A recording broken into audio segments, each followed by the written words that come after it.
unang girlfriend experience. Etong kwento ko na to mga repa ay nangyari grade 7 pa lang ako, mga panahong anime at paglalaro pa lang ang nasa isip ko. Hindi ko nga halos akalain na magkakaroon ako ng GF ng mga panahon na yon.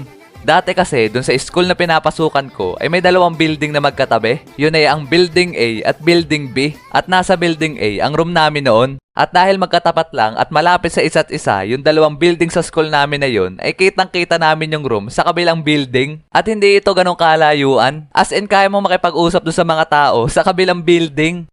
What's your name? What?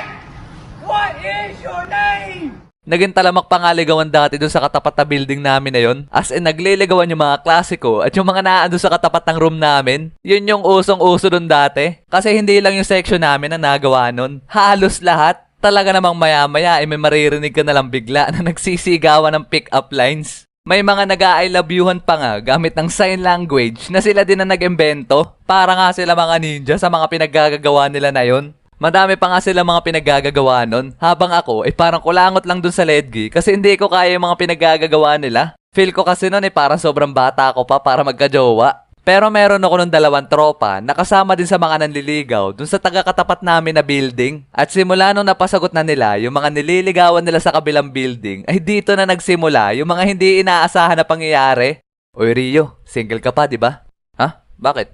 Ngiting may binabala kayo ah. Di pre, baka gusto mo kasi magkajowa. Hehe. Kaya nga pre, may rereto kami sa'yo. Sira ulo, hindi naman ako nagpapahanap ng jowa. Yung naging GF kasi nung dalawa kong tropa mga repa ay magkaibigan at meron pa silang isa pang kaibigan na babae at yun ang nirereto ng dalawa kong tropa sa akin. Ano pre, gawin mo ng GF para pa magde-date ay magkakasama tayong tatlo. Kaya nga pre, ay pas ako dyan mga pre. Sinabogart na lang, total naman jowa na yung mga yon. Sira ulo, ikaw nga yung gusto.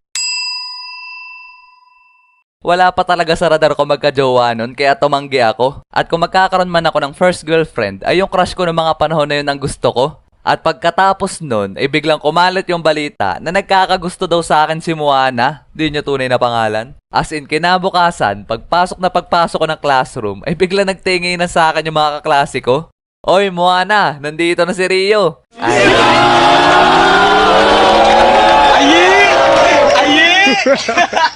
Talaga namang, oh my God. Gusto ko nalang maglaho na parang bula noong mga oras na yon. As in, gabutil yung pawis ko sa hiya nun. At pagkatapos nun, ay hinilan nila si Moana papunta dun sa kanilang bintana. Tapos nagkatinginan kami. Kau bilang kau tuh paling manis, aduh mama bikin salah tingkah saja kau pemanis, kau bikin manis.